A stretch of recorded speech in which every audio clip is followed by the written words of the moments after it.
امریکہ کے صدر Donald Trump نے آئی فون پر نیا ٹیکس عائد کر کے بھارت کو ایک اور بڑے صدمے سے دوچار کر دیا ہے۔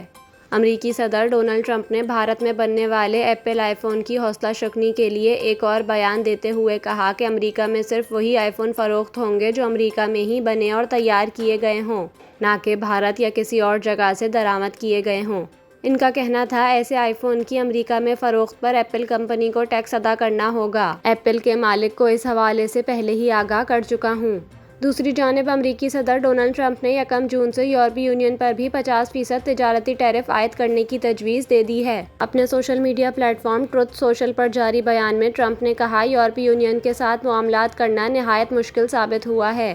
ان کا کہنا تھا کہ یورپی یونین کی تجارتی رکاوٹیں، ویٹ ٹیکس، کارپوریٹ جرمانے، غیر مالیاتی تجارتی رکاوٹیں، امریکی کمپنیوں کے خلاف غیر منصفانہ اور بلا جواز مقدمے اور دیگر عوامل نے امریکہ کے ساتھ سالانہ $25 کروڑ سے زائد کا تجارتی خسارہ پیدا کیا ہے، جو کہ بالکل ناقابل قبول ہے۔